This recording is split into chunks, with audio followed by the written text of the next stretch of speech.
তাদের লকডাউনের ব্যানার ধরার জন্য একজন লোক খুঁজে পাওয়া যায় নাই।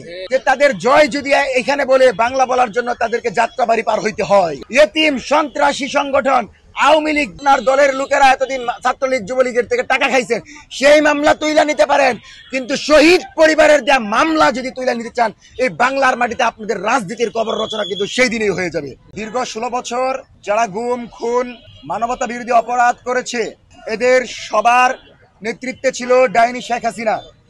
শেখ হাসিনার আদেশের মধ্য দিয়ে বাংলাদেশে শাপলা হয়েছে, বাংলাদেশে পিলখানা হয়েছে, মোদী বিরোধী আন্দোলনে আমাদের ভাইদেরকে শহীদ করা হয়েছে, জুলাইয়ে 2000 ভাইদেরকে শহীদ করা হয়েছে, হাজার হাজার ভাইদেরকে পঙ্গুত্ব বরণ করতে হয়েছে।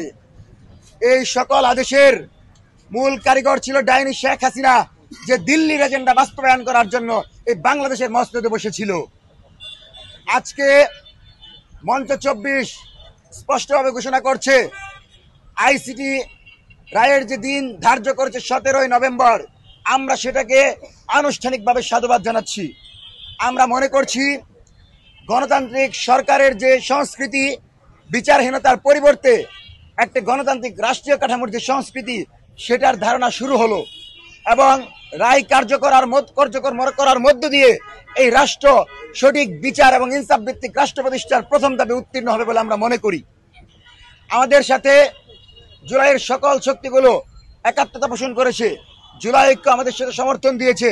তাদের পক্ষ থেকে হলেও আপনাদেরকে অবগত করছি, 13 তারিখ কথিত আওয়ামী লীগ লকডাউন দিয়েছিল, কিন্তু আমরা দেখতে পেলাম তাদের লকডাউনের ব্যানার ধরার জন্য একজন লোক খুঁজে পাওয়া যায় নাই।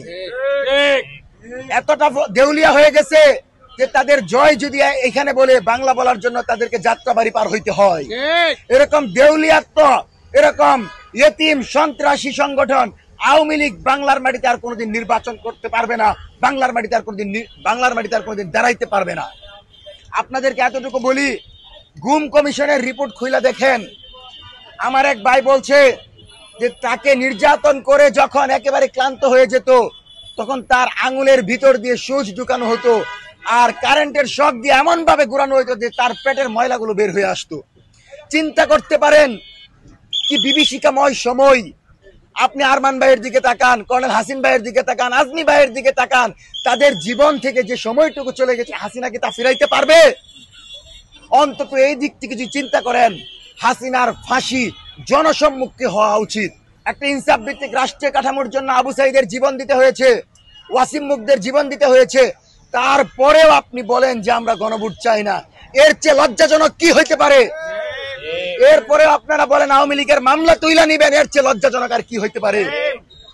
আওয়ামী লীগের মামলা আপনারা সেইটা তুইলা নিতে পারেন যেই মামলা দিয়ে আপনারা এতদিন চাঁদাবাজি করছেন, যেই মামলা দিয়ে আপনার দলের লোকেরা এতদিন ছাত্রলীগ যুবলীগের থেকে টাকা খাইছেন, সেই মামলা তুইলা নিতে পারেন, কিন্তু শহীদ পরিবারের দেয়া মামলা যদি তুইলা নিতে চান, এই বাংলার মাটিতে আপনাদের রাজনীতির কবর রচনা কিন্তু সেই দিনই হয়ে যাবে।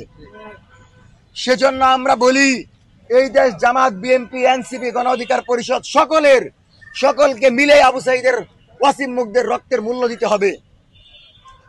বিডিআর হত্যাকাণ্ডের সময় আমার যে অফিসারগুলোকে হত্যা করা হইল, তাদের পরিবারগুলোকে যদি ধারণ করতে না পারেন, আপনার ক্ষমতায় বসা আর রাষ্ট্র পরিচালনা যাই করেন, সেটার মূল্য বাংলাদেশের জনগণ দিতে পারবে না। কারণ বাংলাদেশের জনগণ জানে তাদের স্বাধীনতা সার্বভৌমত্ব রক্ষায় যে অফিসারগুলো জীবন দিয়েছে, তাদেরকে রাষ্ট্রের সর্বোচ্চ মূল্যায়ন করতে হবে। শাপলায় আমার যে কামার কুমার জেলে চাষা, একদম গ্রামীণ হুজুর টুপি পরা ভাইরা জীবন দিল, তাদেরকে মূল্যায়ন করতে হবে। সেজন্য জুলাই সনদের আইনি ভিত্তি নিশ্চিত করার কোনো বিকল্প নাই।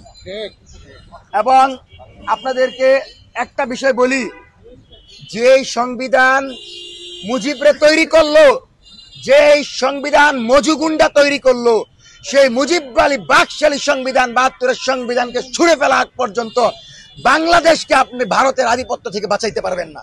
মাত্র 30% টাকায় জমির মালিক হয়ে নতুন বাংলাদেশের গড়ে তোলার স্বপ্ন দেখা বাংলা বসতি।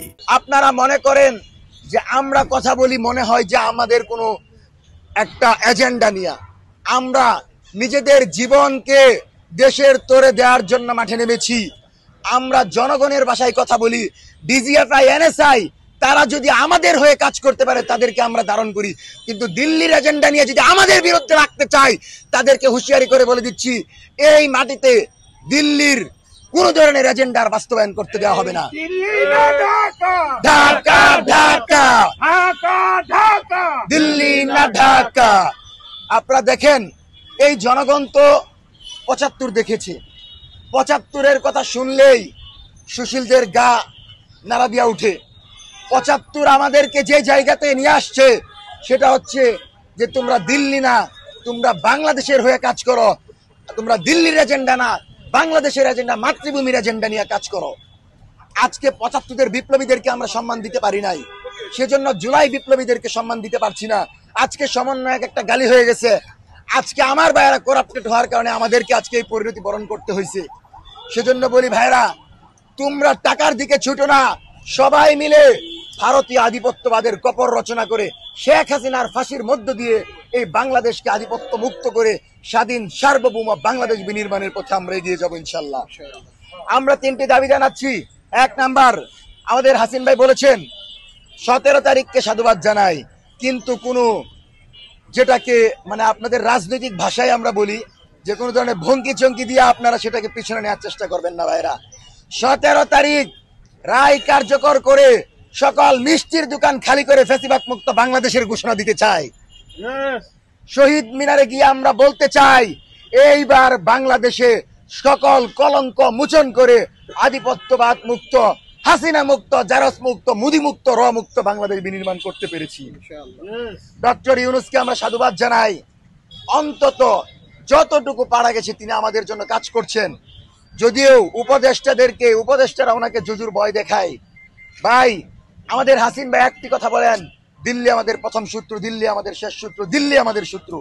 ওরা যে জুজুর ভয় দেখায় এটা কোনো ভয় না, এটা হচ্ছে ওয়েস্ট এবং ভারতের টাকা খেয়ে যেন সরকার সঠিকভাবে ফাংশন করতে না পারে সেজন্য তাদেরকে ভয় দেখায়। আমরা সেই ভয়কে পরোয়া না করে জুলাই নেমেছিলাম, সুতরাং এই ধরনের কোনো ভয় নাই। এই রাষ্ট্র আপনাদেরকে নিয়ে আমরা দাঁড়াবো, জুলাইয়ের প্রতিটা অংশীজনকে নিয়ে আমরা দাঁড়াবো। এবং 1 নাম্বার যে দাবি, 17 তারিখ রায় দিয়ে দ্রুত রায় কার্যকর করতে হবে। দ্বিতীয় কথা হচ্ছে গণভোটের ব্যাপারে ইতিবাচক বক্তব্য ডক্টর মোহাম্মদ ইউনূসের থেকে আজকে আমরা আশা করি। কারণ এই গণভোট মানে জুলাই সনদ, এই গণভোট মানে সংস্কার, এই গণভোট মানে বিচার। তৃতীয়ত আপনাদেরকে বলি যে নির্বাচন রাষ্ট্রের জন্য খুবই জরুরি, কারণ আওয়ামী লীগ নির্বাচন চাচ্ছে না।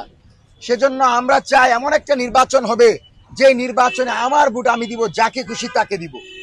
আমার কেন্দ্র পর্যন্ত আমি যেতে চাই, আমি চাই না যে কেন্দ্রের আগে আমাকে ধরে ভোট নিয়ে নেওয়া হোক। এই সংস্কৃতি আওয়ামী লীগ চালু করেছিল। ভোটে যাওয়ার আগে মজুগুন্ডা বাহিনী আমাদেরকে ধরে নৌকায় ভোট দেওয়ার জন্য বাধ্য করেছিল, মা বোনদেরকে হুমকি দিত যে বাড়ি নিরাপত্তায় ফিরতে পারবেন না। তার মানে চিন্তা করতে পারেন দর্শক লীগ ছাড়া এদেরকে অন্য কোনো নামে সংজ্ঞায়ন করা যায় কিনা। সুতরাং লেভেল প্লেইং ফিল্ড তৈরি করেন।